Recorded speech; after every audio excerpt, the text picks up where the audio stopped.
So whenever you're using Vado buckets, it's a good idea to clean them out once a year. So I've been using a liner, which I don't think I'll use again this year because the roots were allowed to grow against the liner and just clog things up. So you see the liner, they just start to disintegrate too when the sun gets to them. So I think it's better to just use a mixture of this type of media and not have this kind of netting, because like I said, the roots will grow in the bucket and you can see them, and they'll actually plug up the bell siphon in the bottom of the Vado buckets. This media right here just consists of a clay pebble. They call it an expanded clay pebble. It's really good for promoting bacterial growth. And then this is just fence post gravel that's mixed in. And over a course of time, I figured out that the water at my house was super alkali, and by adding these rocks in, it stopped me from having alkalinity spikes as I added water to the system. These rocks seem to do a good job of stabilizing my pH in the water. I suspect that people would have to play with different rocks or adding acids to get it balanced, but you don't want a real high alkalinity, especially for things like tomatoes, or you can see what different vegetables hydroponically like their pH at. But if it gets too alkali, a lot of plants don't tend to grow so well.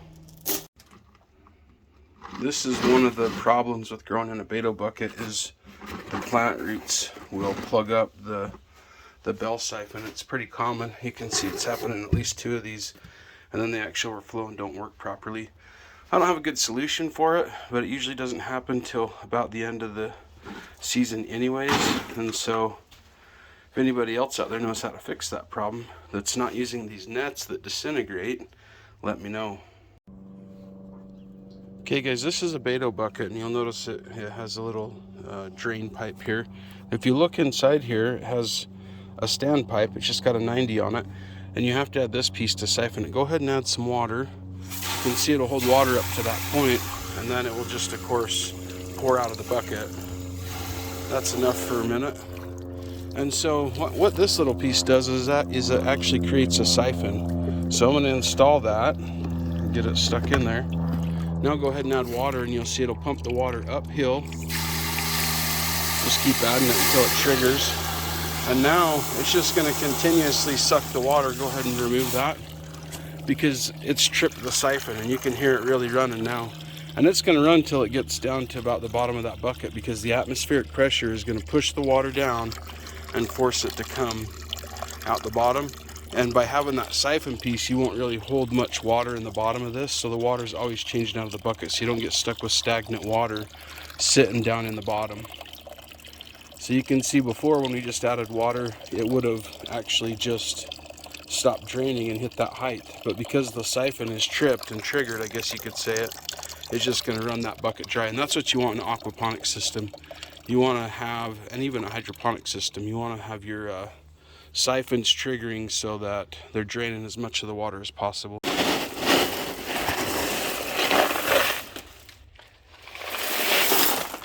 Just filling up all the buckets. It's good to make sure you empty them once a year, at least so you can pull any sticks or crud, or check the bell siphons and make sure they're not plugged.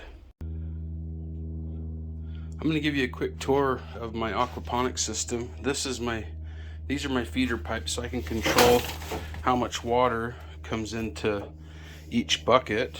And then this piece here allows me to hook a hose on, so I can add water anytime to the system. And you can see it's just one big piece. And then I've got a little elbow down there that hooks right onto my pump, and that's just a pond pump. So that's how I feed water into the buckets. You'll see that in another video here shortly. Then this is my drain pipe, so all the bell siphons trigger and drain into this pipe. And this pipe actually sits up like that, and we just send water down into here. And this is the fish tank. So I run a constant height in fish tank system, right? And a pump in sump tank. They call it, I think, a Chift Pist design. So this actually has a standpipe here with these little holes, so that as the water comes over, I never am able to siphon the water out of the tank down into the sump tank. So basically it's just like a bathtub overflow. And I have 3 of them, and that actually stops the, what do you want to call it? The fish, well, whatever they get rid of in the bottom of the tank, right? Stops it from plugging. If one of them gets plugged, maybe the other ones aren't, so I don't overflow over the side of the tank.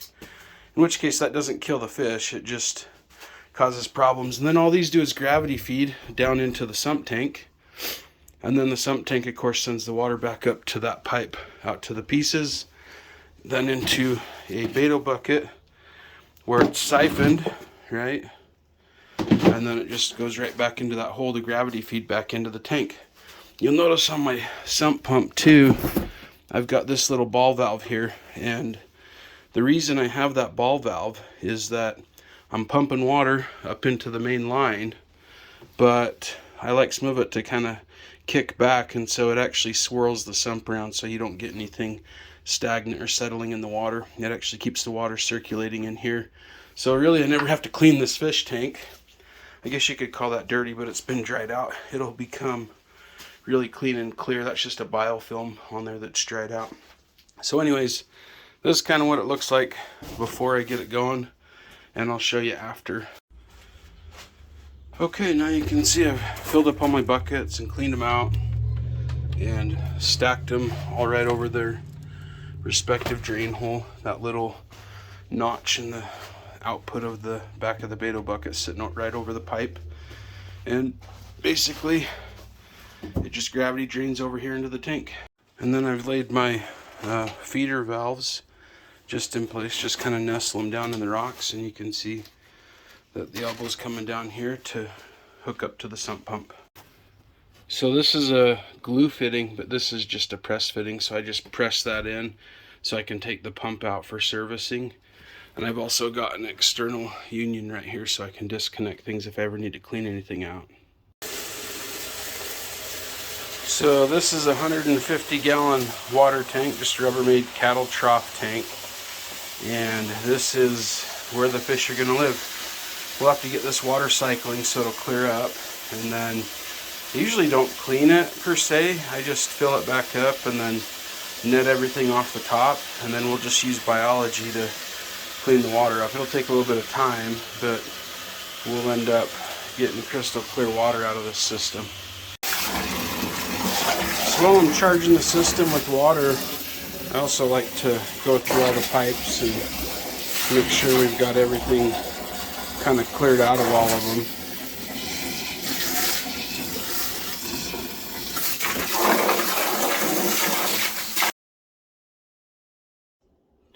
Okay guys, here's the first plug-in of the season. Let's see what we got here. Alright, we got water flow on 1, 2, 3, 4, 5, and 6, and coming out the end. Let's close that off. Okay, there you have it. The ones that are flowing too much, you can close them off a little bit so they'll share with the other ones. He's flowing a little bit faster. Just try to get them all tuned so they're flowing equally.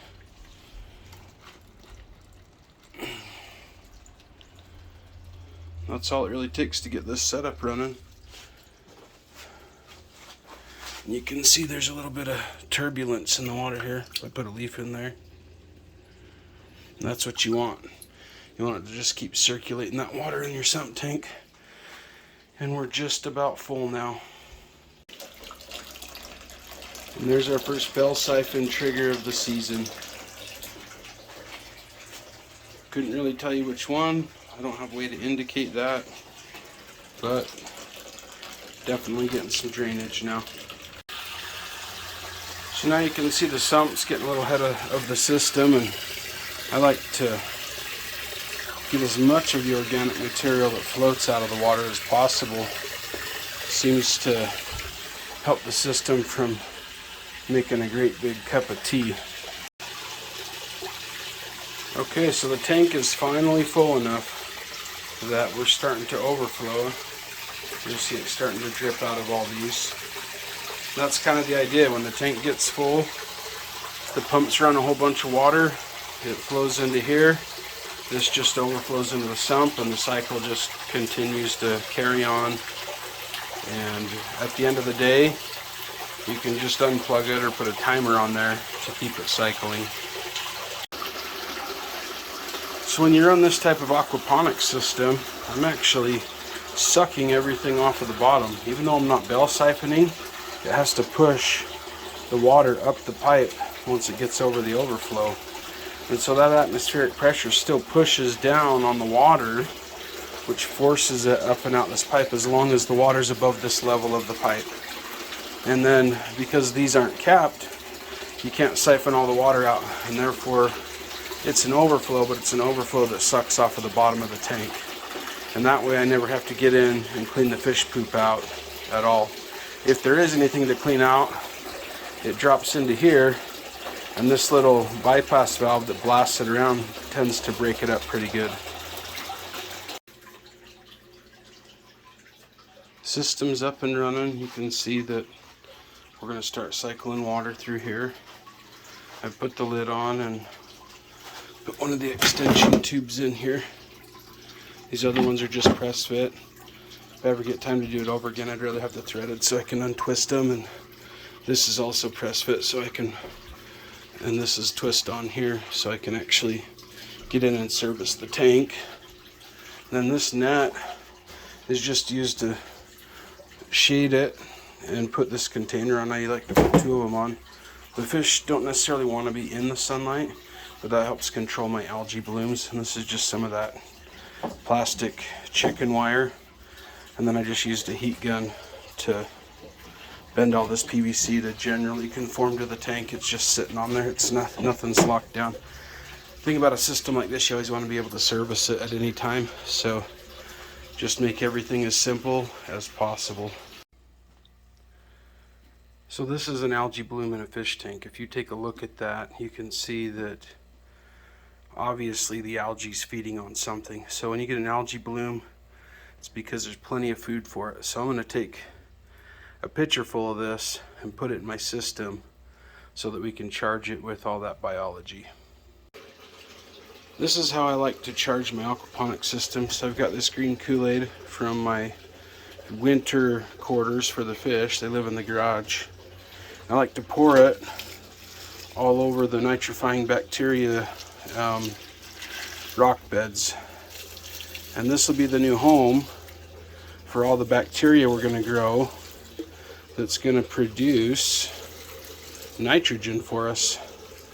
So now I've just charged that system, and this is all chlorinated city water. That's why I don't pour it right in the tank. It never gets all of them. I've tried it both ways, but that's the fastest way I've seen, or I've measured, to charge a system. And then I'll go ahead and get me a monitor so we can start looking for nitrogen in the water. I've got a little kit. I'll show you how to use that eventually. It's going to take another week or two for this thing to fully cycle, and now that we're getting these hot days and should keep the system going, the temperature is really going to slow things down for us, and we're getting really cold at night. We've been down in the 30s. So I've never tried to cycle it. I don't know if that will kill them or not, but we'll find out in a couple of weeks. If so, we'll charge the system, and because they grow exponential, it's really not that big of a deal if it doesn't take.